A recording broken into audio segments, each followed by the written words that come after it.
and welcome to Something Witchy, a Sabrina the Teenage Witch rewatch podcast. I'm Laura Cotter. And I'm Skye Orchard. And I am a reindeer. Laura is a reindeer. I was bored before Skye got on, so I was playing. Remember the 6 years ago when we were in for a 2-week lockdown? The novelty. And everybody was like, oh, here's all these fun Zoom backgrounds. And I have like a whole bunch of Disney and Pixar Zoom backgrounds. And so I was like playing through all of them. And then I found out Zoom now has filters you can put on your face. And I was like, it's a Christmas episode. I'm going to be a reindeer. So I'm a reindeer. Tonight I was teaching piano lessons before this. And one of my little ones brought some 3D printed lizards to her lesson. She always likes to bring toys to put up on the piano to listen to her play. I'm fine with that. Me and her stuffed panda are best friends. It's Pandy the panda. Pandy the panda? Pandy the panda. So she brought these 3 lizards, and I sent a picture over to Skye, and I'll post it on social media. Skye, do you notice something different about one of those lizards from the other 2? One of these things is not like the other. One only has 1 foot. You want to take a stab at what you think that lizard's name is and why I would send it to you? Peggy? Nope. That lizard's name is Skye. Wow. I was like, can I take a picture of this to show to my friend named Skye? And she was like, yes. I was like, thank you. The other ones are Tide Pool, and I can't remember what the other one was. The poor little one-legged lizard is Skye. So much damage. Feel that. You have 2 eyes again. I do have 2 eyes again. You don't have COVID. Whatever this respiratory thing is going on, obviously. You poor thing. I sounded sick, 2 weeks ago pre-surgery, and I had to push back surgery like 5 days as well. I got well enough to have my eyelid surgery, and then like that Thursday, it came back. And like, I think yesterday I took Sudafed at night. Today, so far, I have not had Mucinex or Sudafed. I don't even want to know what it's been doing. Well, you sound better. You don't sound terrible. Thank you. We did get a comment on a couple episodes ago that you sounded like Marge Simpson towards the end. Oh, gosh. Wow. It did amuse the person who left that comment, but... I'm glad I can entertain. At least someone's enjoying this, whatever it is. Well, I'm hoping you read the question when you're doing your notes, because I should have warned you about it, because it's a bit of a thinker. If you didn't read it, that's okay. You can think about it now. What do you think the holiday Bobunk was about? / would be a holiday you would want to have? I did actually see this question at the top of the notes, and I have been contemplating it for the past hour and a half. Okay. So because of the card at the end, it was Merry Christmas, Happy New Year, and a joyous Bobunk. Mm-hmm. So Bobunk must occur after the New Year. Okay. Does Easter exist in this world? I don't know if we ever see like an Easter bunny. I was thinking of like what holiday could be like spring-esque. I'm going to say Bobunk is like a sort of Groundhog's Day, and then Salem killed Bobunk. Maybe he's like a dragon or something. And so then they had to bring in this groundhog last minute to do whatever that groundhog does that is apparently important. Okay, that took a dark turn. Okay. Well, there's Skye's take on Bobunk. Completely bullshitting at like most things. It's okay. Mine was, because I was thinking like if I wanted to invent a holiday, like if I wanted, what would I want Bobunk to be? And I was trying to think of like a time of year where we don't have a ton of holidays. I think I landed on like summer solstice time because like the equinox and winter solstice all have holidays around them. We got Halloween, Christmas, and Easter-ish is usually around vernal equinox time. We don't have anything around summer solstice. And I feel like that should be a party. Like the longest day of the year should be a party. And I think it should be like everything else is like really family focused. I think coming from a white girl, Western Christian background, these holidays for me have always been very like nuclear family focused. I don't have a ton of relatives I spend it with or anything. So for me, I was thinking it'd be more fun if it like there was a summer holiday that was more community based. I know other religions have things that are like that. I don't, because I'm a white Mormon girl. Unless you count conference. Pioneer Day. Kind of is like our Pioneer Day. So like the way that we celebrate Pioneer Day, where it's like a big, hangout on a summer night. That's what I'd want. Like, but for everybody to do it, where it's more like friends and community rather than just family. Like the way people do Friendsgiving. Like that. That's a good Bobunk guess there. I don't think there should be presents. But I do think there should be, what was I thinking? Oh, I was thinking if there is presents, I think it should be that you give each other plants. Ooh, I like that. June would be a good plant swap time. Let's do it. A June Bobunk plant swap. Put it on our calendar. We'll definitely remember. Include Flag Day and your birthday in there and just wrap it all up. Just one long party. Father's Day.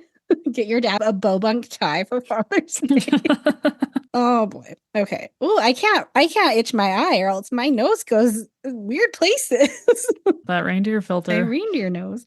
Okay. This is season 3, episode 11, Christmas Amnesia. And we have a rare occurrence. Our TV guide description is, it's beginning to look a lot like Christmas until Sabrina accidentally erases the holiday. And the streaming description is the same. Whoa. I'm thinking the original TV guide description got deleted somehow. The remote, they pressed the erase button on the remote. There's no way streaming would use, because we've had other short TV guide descriptions that streaming have not used. So sounds like some plagiarism to me. Who owns TV Guide now? Is it like now one of like the Warner Brothers, Netflix, giant Paramount craziness? That's a great question. Is TV Guide independent? Is TV Guide one of our last independent news sources?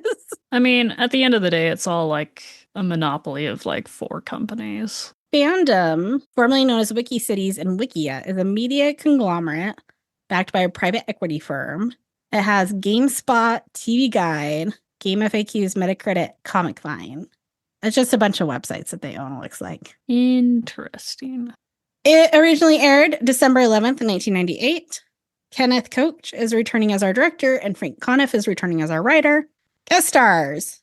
First off is Josh Holland as Harrison from USA High, Legally Blonde 2, Red, White, and Blonde, and Port Charles. K.E. Cuter is Father Christmas from ER, Charmed, The Little Mermaid, Boy Meets World, and a bunch of Star Trek stuff.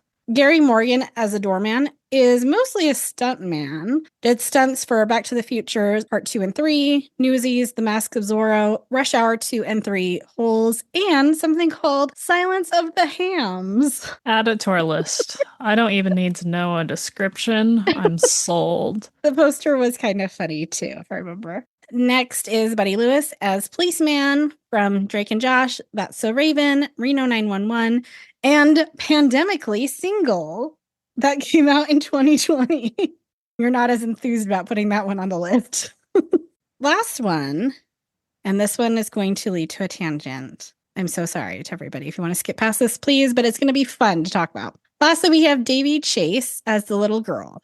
She is in Lilo and Stitch, The Ring, Oliver Bean, Touched by an Angel, and Utah, the musical. I texted Skye when I read this and was like, do you remember Utah, the musical that played at Tuacahn from about 1995 to 1998? And Skye went, what is that? And I was like, oh no, that's right. You're not from Utah. I remember Utah, the musical. I went to see Utah, the musical with my family. I'm going to look to see if I still have the playbill in my trunk. Utah, the musical, Utah exclamation point. Yeah, you got to be more excited when you say it. Utah! Utah! It tells of Jacob Hamblin's story of the founding of southern Utah and the peace established between the Mormon settlers and the natives in the area. The show took advantage of the amphitheater's setting and the impressive technical aspects by recreating a flash flood on stage. I remember that. I remember how everybody was like, ooh, so fancy. And now Tuacahn floods the stage for like every freaking show they have. Doesn't matter if there's no water in that show, they will put water in that show. So I sent the article to Skye saying, how do you not know about this? Read about this. And it was written in the local newspaper about how it was this huge production and it was so amazing.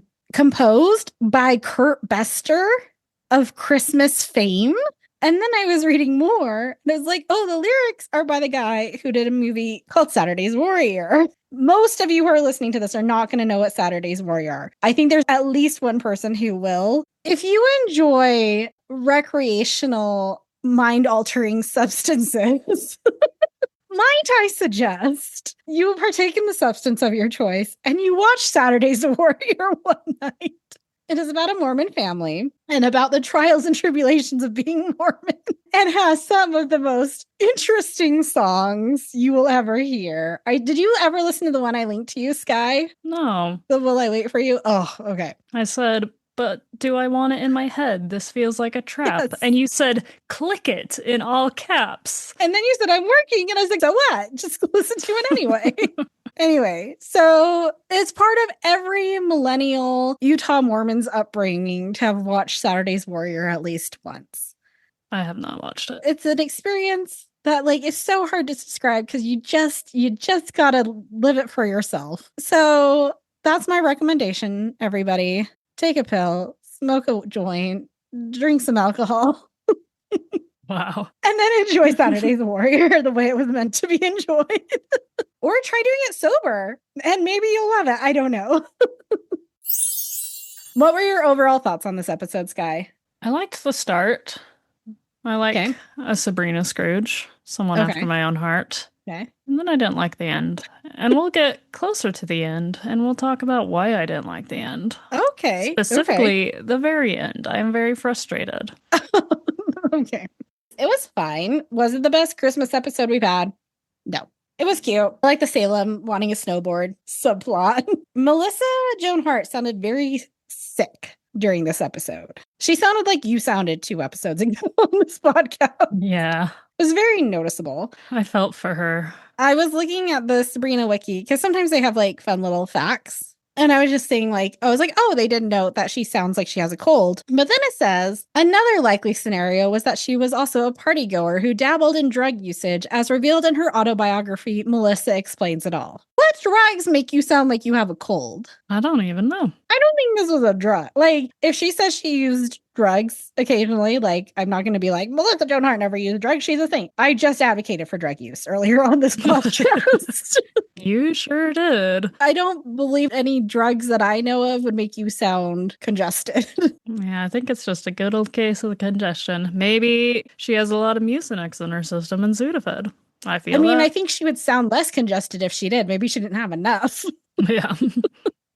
All right, we shall get into it. Our cold open. Sabrina fights with a string of lights. She calls them useless, to which Salem says, those lights aren't useless, Sabrina. They probably grew up underprivileged and never got a decent education. Zelda comes down dressed like Mrs. Claus, asking if everyone is feeling jolly, while Sabrina curses at the lights. Ugh, I'm just going to chop them up into little pieces and leave them in a suitcase by the highway. That's dark. Hilda comes in from putting up the lights outside, wearing a wreath around her face. She shows them how it even lights up. So it's true. Taste does skip a generation, says Salem. Sabrina finally gives up and zaps the lights on the tree. Zelda says she didn't need to use magic. The point of Christmas is to enjoy the time together, not have things be perfect. The circuit overloads and the lights go out, but Hilda smugly laughs with her lighted wreath. Who's the stupid one now? Salem. Still you. Our outfit intro is a reindeer, like me. And she says, want to play some reindeer games? Salem talks about how much she wants a snowboard as everyone decorates the kitchen. Sabrina is still grumpy about all the Christmas stuff. Hilda and Zelda try to get her to cheer up. Zelda zaps in a globe, showing all the lights around the world. It doesn't work. The toaster pops up an invite for a Christmas Eve party at the hippest club in the other realm for Sabrina. But Zelda and Hilda say that's when they have their family dinner. Sabrina doesn't understand why she can't go. And that differs from every other night. How? Sabrina asks. And Hilda lets her know, well, we use the good china. Did your family use good china at Christmas? Or Christmas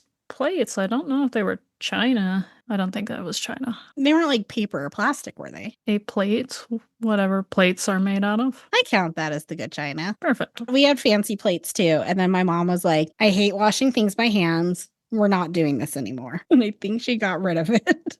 These were dishwasher safe, I'm pretty sure. We had like the old school silverware too that you like had to polish it. Ooh. Yeah. And she really hated that. I would too. Yeah, we didn't do that for very long.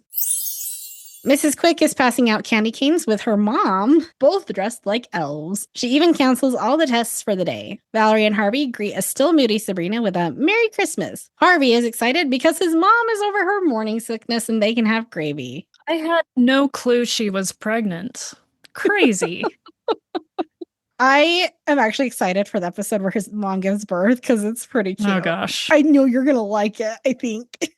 We'll see. It's good. She's not the only one who gives birth, I'll tell you that. Oh, gosh, no. Anyway, Harvey's excited to eat gravy, and Valerie got hired at her aunt's boutique so she can have money for presents. Sabrina responds snarkily to both of them. Harvey tries to cheer her up by telling her they've been invited to a Christmas party. She is interested in this and says she'll ask her aunts. And I was excited to see that there are Christmas posters in the hallway. Like a lot of them, we swapped out all the regular posters for Christmas stuff. But Sabrina's is the only locker that does not have paper ornaments on it because she's grumpy. The scene flips and the aunts say no about her going to the party because she promised to go caroling. This is where I have an issue. As teenagers, it is important to give them space to spend time with their peers and develop into social humans. I don't think the entire Christmas season, every single night, needs to be taken up with a family activity. I think there should be space for friendship activities as well. A lot of my Christmas season is, filled with family, but there's definitely a lot of friend-heavy stuff in there too. And I think that's equally important. And I think trying to say caroling is more important than one night spent at a party with her peers. The answer wrong for this one. That's a valid point. I will give it to you.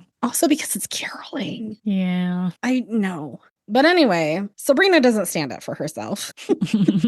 She begrudgingly agrees to go caroling with them. Hilda notes that she and Zelda have been stringing popcorn for hours and getting nowhere. They notice that Salem has been on the side of the sofa, eating all of it. I'm only eating the popcorn because it helps me get the string down. Gross, Salem. Hilda, Zelda, and Sabrina are caroling, and it just so happens to be at the party house. Harvey and Valerie warn Sabrina to run so they don't get hit with snowballs. We'll try and hold them off. We'll tell them you're lepers. Go.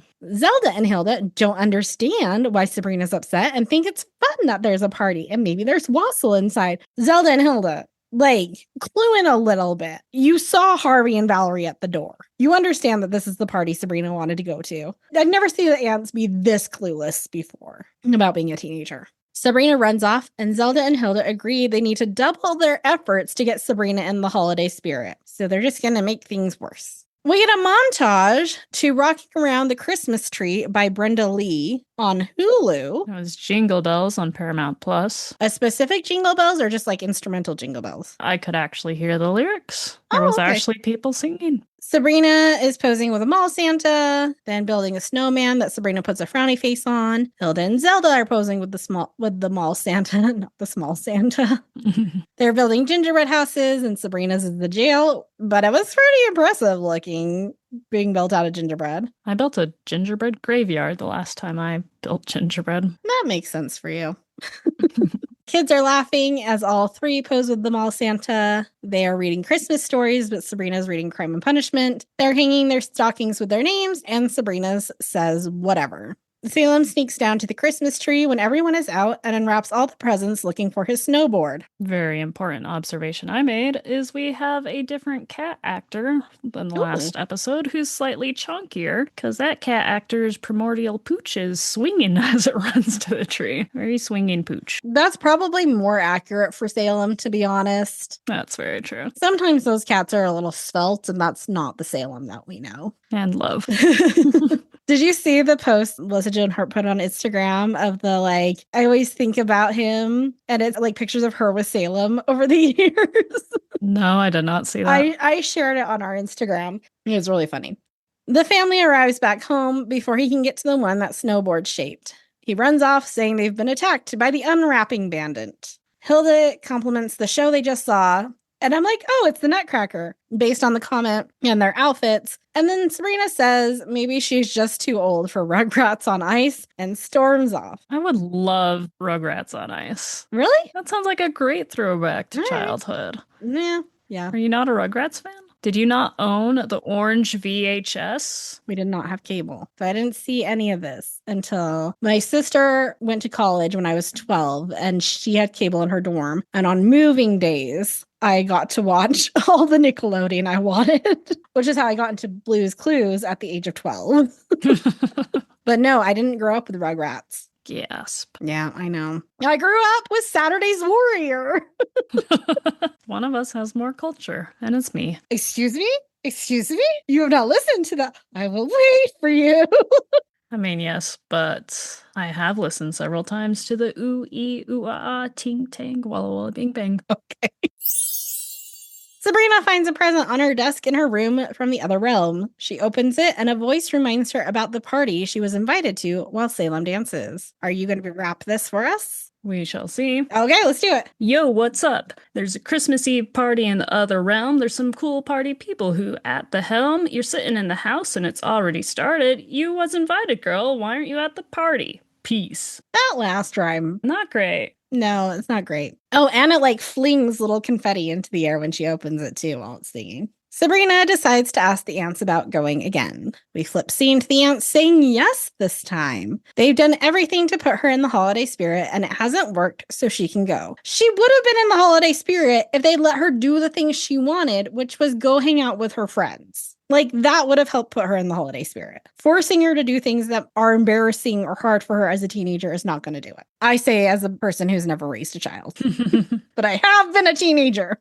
Sabrina zooms out of the room, leaving the kitchen door swinging. Sabrina arrives at the party, but her name isn't on the list. She tries to zap it on, but it doesn't work. She's being escorted out when a cool guy says he invited her. The doorman stutters as he tries to excuse why he didn't let her in. He sighs and jumps out the window. The cool guy introduces himself as Harrison, the person who organizes all the special parties at the club. Sabrina says she loves it, and he says she's just the kind of person they want there. And they use the word bridge and tunnel. We're not from New York, so we don't hear that. Bridge and tunnel is a term, a pejorative term, used to describe people who live in communities around the island of Manhattan and commute to it for work or entertainment. Talking about how to get into Manhattan, you either have to use a bridge or go through a tunnel. It means you're uncool. Not on the list, and you're a bridge and tunnel person. So suck it.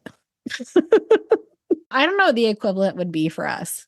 Point of the mountain person. She'll be coming around the mountain. Sabrina's here because she hates family Christmas stuff. He gives her darts to throw at a Santa picture. She hits the Santa in the eye. Harrison lets her know when you hit the other eye, it actually bleeds. That's dark. Then he shows her a reindeer piñata, and the poor little reindeer is like screaming for its life. Yeah, like, oh, my spine. Yeah, it was rough. Lastly, he shows her a TV that shows them families in the mortal realm celebrating Christmas Eve so they can make fun of them. Oh, I missed this one earlier. So when they're talking about Bridge and Tunnel, they also have a moment where they're like, you're just the kind of person that we want. And she was like, is this an Herbalife seminar? And I was like, that's funny. Herbalife is an MLM or a pyramid scheme, if you're not aware. And I'm pretty sure it's headquartered here in Utah because all of them are. We love a good MLM. All of them. Who amongst us has not had a family member in an MLM? I was in Mary Kay for a half a second in college. Whoa. Yeah.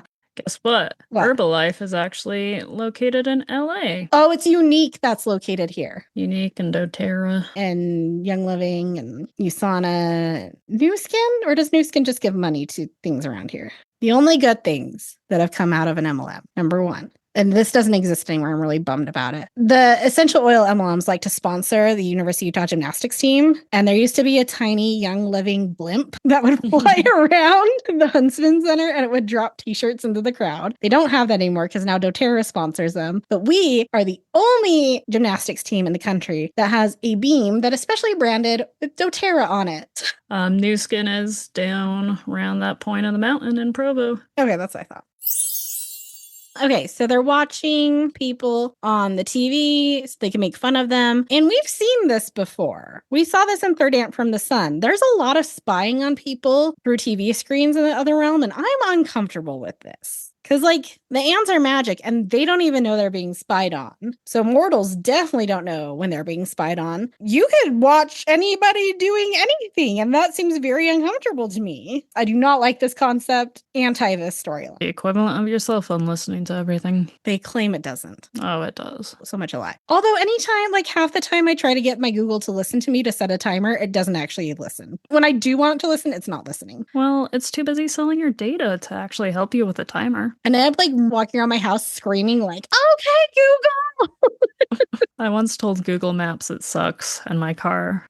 respond, and it was like, I'm sorry, how can I do better? And it's like, I'm sorry, Google, I'm sorry. Nope, sorry, robot overlords. I take it back. Next thing you know, your car's rerouted to drive off a cliff. Yeah. Who's next now? Sometimes Google's like, make this left turn. There's not a light. Go across all these lanes. Oh, yeah. And it's probably because I insulted it. This is why I use Waze. Also because I can be a cute little cat in my Waze car. Priorities. Yep. Sabrina starts to get uncomfortable, as she should. Harrison uses a remote to show Zelda and Hilda eating dinner on the screen. He then uses magic to make Sabrina's voice say she's home. Zelda and Hilda get excited, but when the kitchen door swings, no one is there. They think it must be the wind. Sabrina yells at everyone who laughs at them. Those are my aunts, and none of you are worthy to gaze upon them, you hipper-than-thou, tragically trendy, irony-addicted, snide, smirking, jaded jerks. That's a little bit of pot and kettle. Mm-hmm. Sabrina grabs the remote and turns off the TV, then leaves to get back to her Christmas. Harrison again confronts the returned doorman about letting Sabrina in. The doorman again stammers before jumping out another window. Sabrina comes down the stairs, starting to apologize to Zelda and Hilda, but stops when she sees them on the couch eating dinner off of TV trays. All the decorations are gone. She asks about Christmas, but they're confused. They ask what Christmas is. Sabrina thinks the aunts are trying to make a point, but they still don't know what she's talking about. I get it. You guys zapped away all the decorations to make a point. Okay, I've learned my lesson. Now let's go and have our traditional Christmas Eve dinner and watch It's a Wonderful Life. Hilda asks, what is that? One of those new teen slasher movies? And I would 100% watch a slasher called It's a Wonderful Life. I mean, if you change some of the music in certain parts, I bet you can make It's a Wonderful Life a little bit more horror. Sabrina has to go to bed because there's school tomorrow. Sabrina starts to realize they're not joking. She tries again to remind them about Christmas. Zelda thinks she's just faking being sick to get out of school and sends Sabrina to bed. Sabrina sadly walks away. Salem immediately confronts Sabrina about what happened to Christmas when she walks in her room. The spell didn't affect him. So this spell didn't affect him. Last episode, when she eats the cake, that spell affected him because he was like, wait, eat cake, Sabrina. Why? Do some spells. And he calls himself a witch familiar. Is he a witch familiar or is he a witch trapped in a cat's body? Witch trapped in a cat's body who's now forced to be a familiar, which apparently makes him immune. But also other spells where we've messed with space-time, like the time ball. The ants were aware that time had changed. The mortals were not. When do spells affect magical people and when do they not? When it's convenient for the plot. Okay.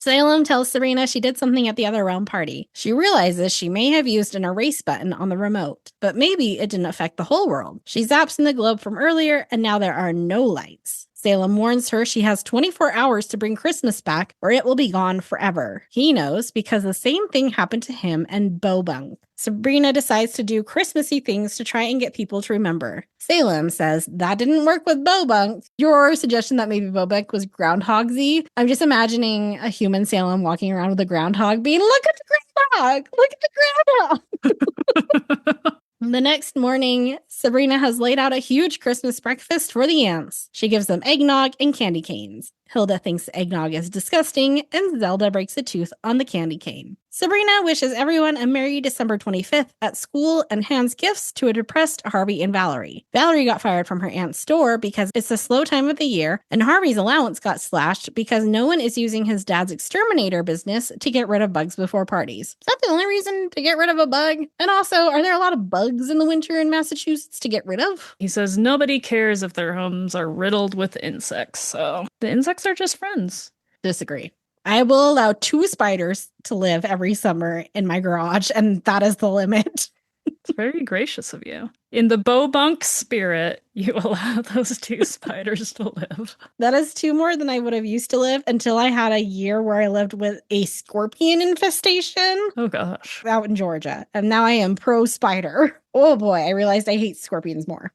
Sabrina tries to give a present to an angry Miss Quick, who is clearly burned out and needs a break. Don't try and butter me up, Sabrina. We're having that midterm today. It'll do my heart good to watch the weaker brains explode in a fleshy, fiery eruption. This was the part where I missed Mr. Kraft for this episode. He would have enjoyed a Christmasless December. He would. It would have been funny if Mr. Kraft was in this and he just didn't even change from before and after. It was just the same.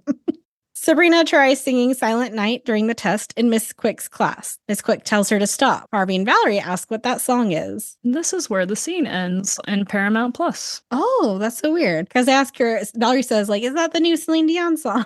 So Sabrina then zaps in drumsticks to sing Little Drummer Boy. Miss Quick yells at her again. And Sabrina tries the Christmas song, the chestnuts roasting on an open fire song. And Miss Quick gives her detention. Oh, I'm sad that you missed that. Because, so when she's doing the Little Drummer Boy, she's doing the pa-rum-pa-pum-pum, rum-pa-pum-pum. And Miss Quick calls her out for vulgarity.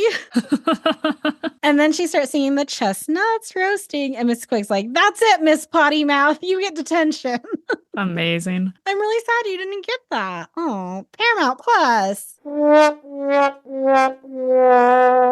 The cafeteria doors are locked at lunch with a large angry crowd outside them as Sabrina decorates the cafeteria to look like a Christmas carol. She finally lets the students in, pretending to be Jacob Marley. Harvey is disturbed. She then pretends to be Scrooge and frightens Valerie. Last is Tiny Tim, and Miss Quick tells her she's suspended until she's seen by mental health professionals. She should have done the Muppets Christmas Carol version of the Marley and Marley song. That would have gotten everybody into the holiday spirit. 100%. Sabrina is at a store dressed like Santa and tries yelling at a girl to sit on her lap. The little girl runs off in terror. A security guard approaches Sabrina, who stammers, then she jumps out the window. And you can't see Sabrina's face because of the Santa costume. Do we think it's the same guy from earlier that did the stunt for her? Probably.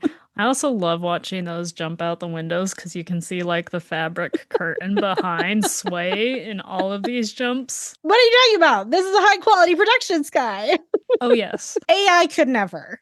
The police officer brings the Santa Sabrina to her aunt's door and warns them that she might be on drugs. This is our third reference to drugs this episode. Whoa. I think that's a record for us.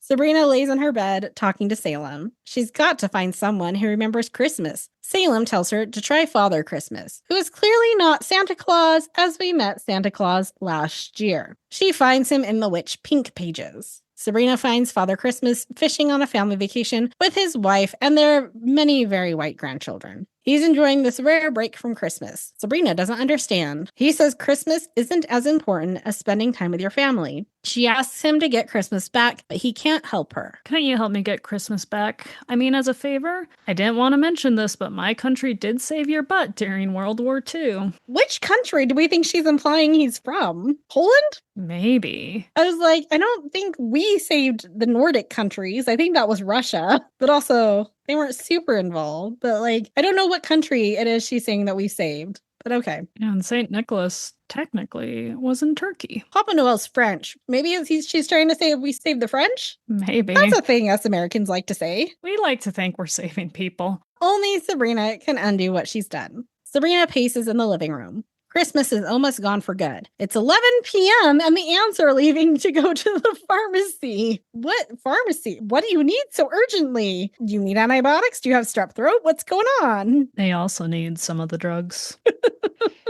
Drugs for everyone. But it's snowing really hard, so they decide to stay home. Sabrina pouts. The aunts are worried about her. She realized there are some things you don't miss until they're gone. Like a snowboard, chimes in Salem. Sabrina throws a pillow at him, but hits Hilda. Hilda tries to hit Sabrina, but ends up getting Zelda. This results in a pillow fight. Salem says, someone's gonna end up crying. Probably me. Sobs. And that is a pretty famous Salem gift / meme. We flip to later. They're all hungry and race to the kitchen to determine who makes the sandwiches. Hilda and Sabrina lose and need to make the sandwiches. They start and Sabrina squirts mustard on Hilda, who retaliates with ketchup. My question is, which kind of sandwich has ketchup on it? What is your definition of a sandwich? Bread, some meat, usually condiments. So therefore, a hamburger can be a sandwich. Okay, there was deli meat on that tray. What kind of deli meat sandwich has ketchup on it? It looked like maybe ham or bologna. I'm just answering your question about what kind of sandwich has ketchup on it.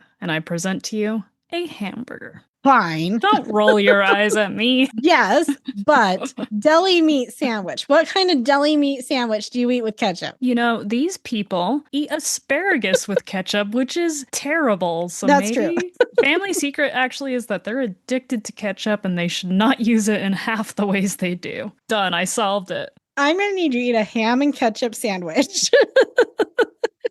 I feel like that wouldn't be as bad as asparagus. That's true. But you also have to put mustard on it. And I'm pretty sure there was also lettuce on that tray. So it's a ham, mustard, ketchup, lettuce sandwich. You just want me to die. None of this has even come close to hurting you as much as you've hurt yourself over the years. I'm gonna get like botulism and die. The combination of ham and ketchup somehow turns into a deadly toxin. Exactly. Scene flips again. They're all covered in food. Sabrina tells them to clean up and she'll make the sandwiches. Hilda points and the kitchen is clean. Zelda is glad they got snowed in. Hilda and Zelda go into the dining room while Sabrina zaps a tray of sandwiches. She tells Salem Father Christmas was right. The important part of Christmas is spending time with family. I want to adjust that to say the important part of Christmas is spending time with loved ones, which can include friends, Hilda and Zelda.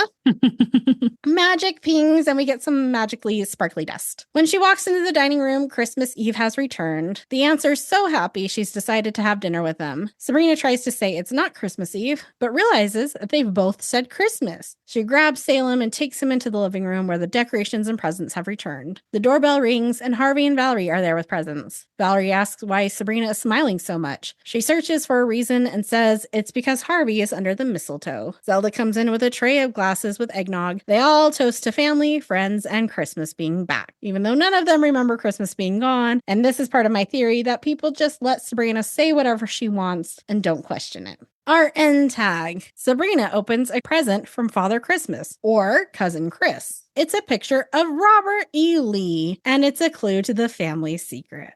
Father Christmas includes a card saying he's glad she figured it out. Just then, Salem comes sliding down the stairs on a snowboard and goes right out the open, for some reason, front door. Sabrina says Robert E. Lee must be a clue to the family secret. I can never get enough of these. Yeah, you're right, Sabrina, because we've had like 4. You need more. I need more. We can't get enough of these because we've been starved and have had barely any. We've had 5, technically. We've had 4 pictures, plus last week's there are good and bad parts in all of us statement. My bad. A 5 makes it okay. What's your guess for the family secret? You know, I almost lost it tonight. When they pulled out a photo of Robert E. Lee, like I was ready to just Google it and say, nope, I'm done. But here I am suffering for y'all. Okay, let's review all the clues we have. We have a Superman that's clearly Spellman. We have a whip, we have a horn, we have a picture of Robert E. Lee, and we have the statement, there are good and bad parts inside all of us. That's what you have to work with. And I hate it. The cop-out would be the ketchup thing I said earlier. Robert E. Lee just has to be like an example of a person. Like it can't actually refer to him because he was only like 1800s. That's barely any of the family because these people have been alive for so long. But why do we have to choose a Confederate general? You're gonna be so mad. I am gonna be so mad. And I'm already mad because of this. So best I have is like, they have a little bit of tendency to colonize and oppress people. Done. They're all colonizers. They're colonizers with their whips and their horns and their good and bad parts. If the theory about the witches being aliens is true, then they are colonizers. They're alien colonizers. Ooh, okay. Ooh. What's your new title, Skye? Bah humbug. Well, next episode. Season 3, episode 12. Whose so-called life is it anyway? You want to take a stab at what that's about? My so-called life was a TV show, right? So it's 2 things. It's referencing the TV show My So-Called Life and Whose Line Is It Anyway? Okay. And it's combined the 2 of them. Oh, gosh. It's gonna be improv and I'm gonna hate it. we'll get another family secret. That's going to piss me off, and I'm going to be extra mad. We do not get a family secret next episode. You have to wait 2 to get the next one. But we can never get enough of these, Laura, because there's so many. Did you have a guess? Was that your guess? Yeah, improv, okay. And I'm going to hate it. Okay, well, on that note, please like, share, rate, and subscribe to this podcast. You can email us at somethingwitchypod@gmail.com. You can follow us on Instagram at somethingwitchypod. And thank you to the new followers that have joined us from when I commented on Melissa Joan Hart's latest post. Ooh. She did a little reel that was like, what's your favorite Sabrina episode? Because she's like, I haven't watched them. It's been so long. And I commented, hey, you should do a rewatch and listen to our podcast while you do it. And I got some likes and we got some new followers from that like. So thank you, new friends. Look at you using the social media. So now I'm just going to comment on Melissa Joan Hart's social media all the time. Restraining order in 3, 2, 1. Curtis Anderson, aka Gordy, said he would send us signed toilet paper rolls from him and Nate in exchange for stickers for us. For reals or? No, I didn't follow up. I need to listen to their podcast because apparently it was a joke on their podcast and they posted something about like that conversation they had about signing toilet paper rolls to sell. Mm-hmm. And I said, hey, I'll trade you some stickers for a toilet paper roll. And he said, deal. And then I was really scared that he might actually want stickers and I'm intimidated by him. So I didn't respond after that. It's not using the social media effectively. It is not. I gotta get braver with Gordy. I believe in you. All right. Well, until next time. Stay magical.